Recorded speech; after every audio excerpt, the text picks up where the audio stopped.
Hey guys, it's Dale Walker. How you doing today? Well, it's been a few days since we had the bike on the dyno, and I got to regroup, clean the shop, get all ready, make some spots here, and we're going to pull the bike down and get started on, the tune and stuff, airbox, this, that, and so I'll be doing some of that stuff. But I thought it'd be kind of cool. Some people have requested sometimes they see the shop in the background, and they kind of like that. So. Never done this, but I think I'll do a little video here on the Holeshot Performance Dale Walker Wall of Shame, I call it, over here behind me. And a lot of stuff to talk about. So this might be part one.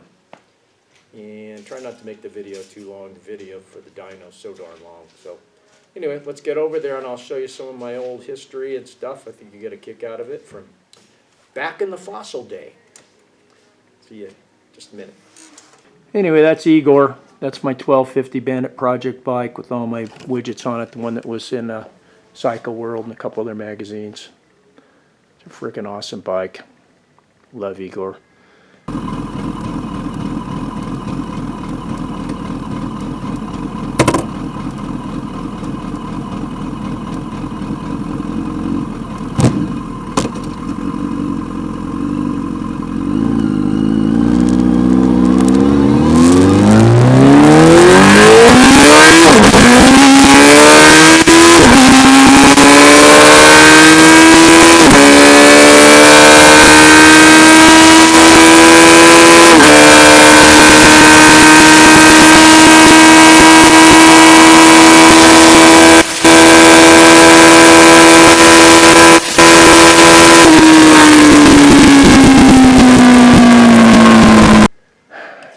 And I don't know if it's as awesome as this one. This is Frank and Zuki. I've never shown this really to anybody. It was in Cycle World in 2004, I believe. This bike is bitchin'. What we'll do, this is the bike I built and raced in that Superbike Dinosaur class in '04. And it's basically a baby drag race motor I built. It's an 1166 or 68, and super high compression, big head, fairly small valves, moderate cams so it would live. And this thing made 159 to 162 at the rear wheel, 94 foot-pounds of torque, weighs 466 pounds. It's the only thing GS on the bike. Here we come with bad lighting. I just want to show you this thing a little bit. I'll pull this out and do a whole nother video on it. But the only thing GS 81 GS or 80 is the gas tank and the cradle of the frame around the engine. We cut the whole subframe off. Now that was on my Honda. That's a Cyclecraft. It was called flat track seat. See how sanitary it is underneath here? That's the catch tank I made, breather. Fox twin clicker back in the day. And the swing arm, the wheels, front end are Bandit 1200. Of course, and then I made everything the best I could make it. I shortened the swing arm about 1.5 inches. And it's got ride height in the frame. It runs on total loss.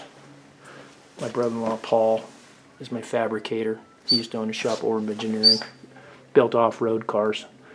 He made that little crank protector, and I clearanced that myself on the racetrack.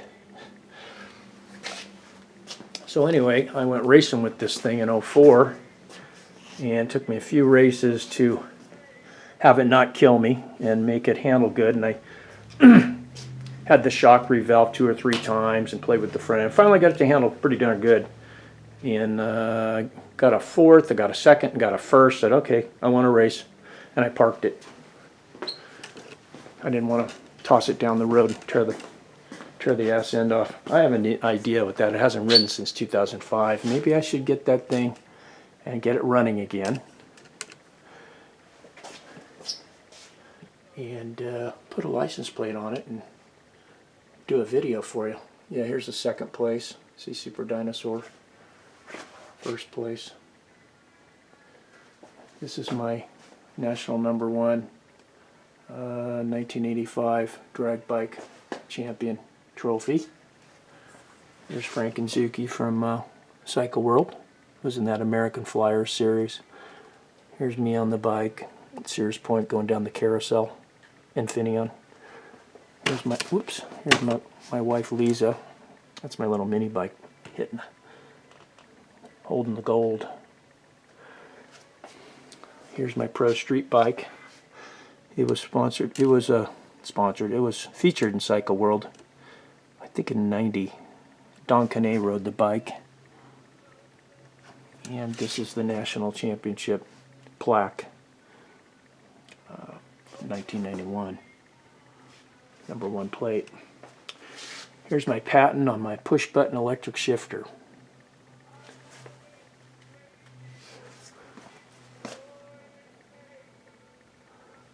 Here's my little 250 Ninja all set up, leading the pack.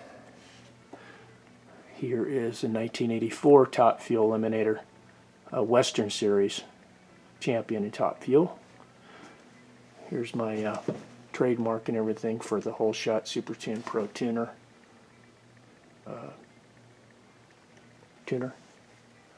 Here's the dreaded stairs. Let me see, it was a 4th step up. I slipped and landed right there. That's why I got a broken foot. Here's my little, here's the Animal, 1969 Z50. My buddy had a flat track race in his backyard for years, once a year. Only with these. This was the open class. I'm showing you this too. It's funny. This thing is stroked and bored. It's 114 cc's. It'll kill you. I was the open class champion a few times. Those are the trophies up there. Get in here to show you this. It's back up to 1988. 87, 88, I started the first motorcycle drag racing school. I was the first one to have a drag bike school. And I was sponsored by Kawasaki. And I used the 900 Eliminators. And these are all my motorcycle magazine articles. Hot Bike, Cycle, Cycle Guide, City Bike, that's Rich Oliver. Road race champ. A lot of road racers came to my school, and a lot of guys just for fun, but it was really cool. I ended up owning, had 2 bikes at first, and Kawasaki helped me with 2 more bikes, almost for a real good deal. And did it for about 3 or 4 years, and then the track closed, and then there was no track close enough. So the thing ended. It was really a shame because I got it in all the magazines, got it on TV, on what they called the PM magazine. It was a really good segment. It's still on the internet if you hunt for it. This is one of my brochures and how to sign up and blah, blah, blah. It was a hell of a deal. It was like $300, including the bike for all day. I only did 8 students at a time. There's David Edwards and Cameron Bassard from Cycle World. And these are all my sponsors that were on the bikes. Here's one of my posters I had. That's Cosmo's Funny Bike. And a little blurb. This is the match race again.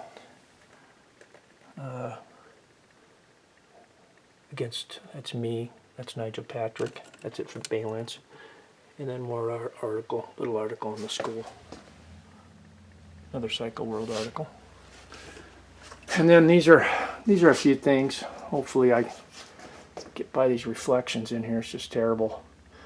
This was I think Sport Rider. Yeah, this is Sport Rider. Duh. And this was my 1250 project. Their project, I supplied them the parts. This is one of my first tuners.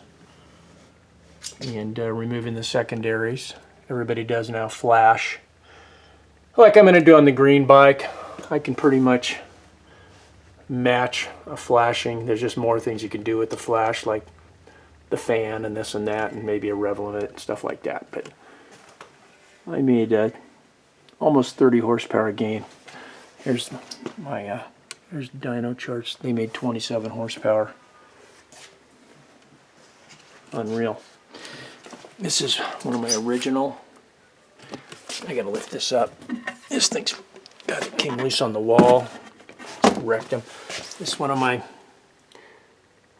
second 1200. This is my 1216. Brian Catterson wrote it. And that bike went 970s, about 138. And all it was a 2-inch over swing arm. The front end pulled down a little bit. It was a bitchin' bike. One I shouldn't have sold like an idiot. Here's the same bike, but when I first built it, and it was in, I believe, Motorcyclist.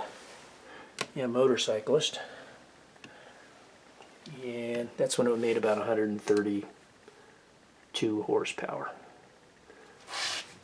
All tuned up stock motor with my stage 2 and my header and everything. No, it's a stock header. That was just my slip-on at that time. Here's Frank and Zuki. That's back in 2004. And Cycle World magazine. They didn't ride it. I just took it down there for them to see. This is back in 1992. Don Canay, I'm sure you know him. Famous tester and editor. He was the first journalist to get in the 8s, and this is my pro street bike. This is the one I'm restoring on my videos, if you can find it, the yellow bike. There's 4-part series on my site, and that was pretty cool. I turned it way down, didn't let him get into the nitrous to the top of 2nd gear. There's a customer waiting for me. Oh, it's a Z900RS customer. I'll have to call him back. Anyway, here is Don Canay testing Igor. That's Cycle World. That's my 1250 project bike. Okay. And that was a fun day. Him and I went riding. Sorry about the reflections. It's just the window, the lights, everything's hard. There's Don.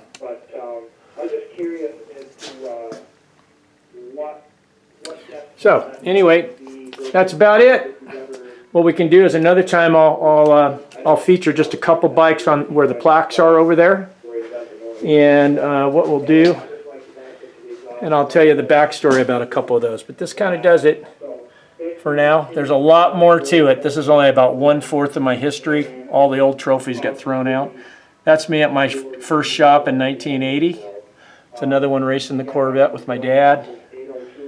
This is at Laguna Seca. That's Gary Rothwell, the stunt rider. Remember him? He rode my Bandit all around the track doing wheelies and stuff. That was pretty fun.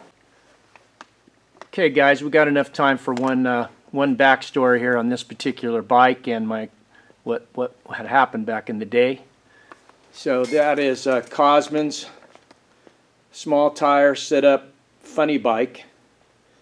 Turbocharged Kawasaki. It was only 1200 cc's. Fairly high compression. Dennis Murray made a beautiful turbo over the top, straight to the turbo exhaust. It was super lightweight, spoke wheels, and just really trick piece. Anyway, so what happened was, one of my competitors back in the day in the magazines, of course, was Jay Gleason. You all know Pee Wee Gleason. He was a secret weapon. I weighed about 150, 148. I think he was about 108, 110 pounds, maybe 116 in leathers. So, and we went back and forth on records and things like that, Sometimes I could, keep the record for a while. It'd take him all year, and then he'd break it about a 10th or something. But anyway, he rode this particular bike before me a couple times when it was brand new, but he had a little habit of having a little smoke at the track. Sandy didn't like that too much, so I was a local kid out at the track. I set a bunch of records on my own bikes. This was about 1979. And all of a sudden, Sandy called me up, asked me if I wanted to jockey this new bike. And I said, yes. So that was my first pro ride chance. So we went out and tested a couple times. I think, yeah, Jay Gleason, Pee Wee went 8:17 on it. I went at 8:14 on the first test day. And then we went to this race at Fremont at our home track. IDBA came out. That particular picture gets Terry Kaiser in the other lane with a big tire bike, 3-speed. This bike I was riding had a stock Kawasaki tranny. It just shimmed up, and I pushed back on the shift lever to upshift through the gears, and I just throttle shift it. You know, that's what we did in those days before electric shifters.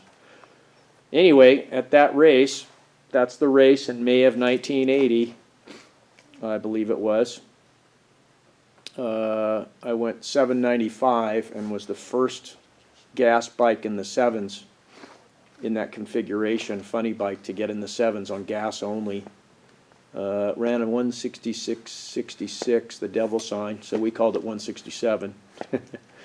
Anyway, so after that, that was cool. So then I got my new leathers, you see on here, and then we flew all the way to Gulfport, Mississippi, well, close to there, and we went to New Orleans, walked around there for a while, and then off to the racetrack. So that bike was in a van with Larry Cook and his Pro Stock bike. And I went to the track, and Saturday was qualifying, and there was all the fast guys there because most of the racing's back in the middle south, you know.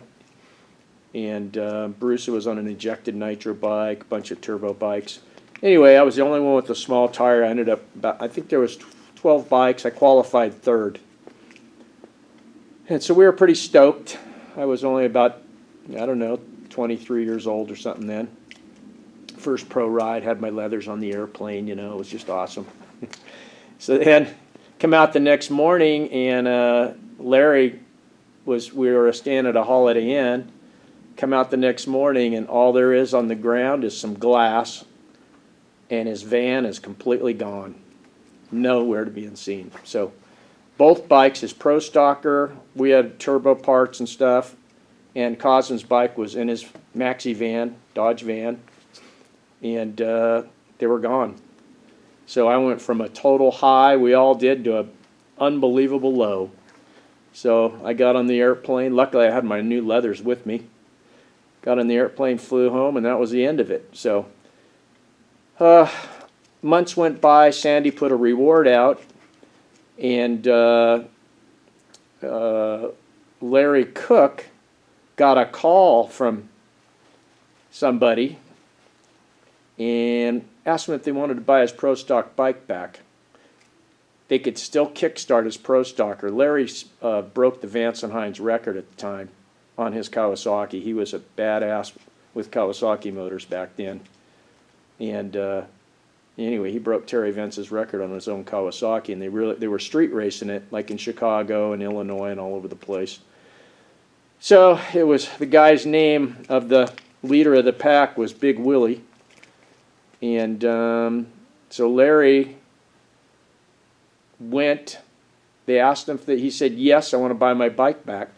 So he went there, and they did everything, and he went, met these guys. He only had like $300 or $400 in his pocket, and met these guys, these characters, and they went out down a dirt road and blah, blah, blah. I don't know where it was exactly, but out where there's this big barn, and in that big barn was a whole buttload of motorcycles, most of them stolen from racetracks or the streets or whatever.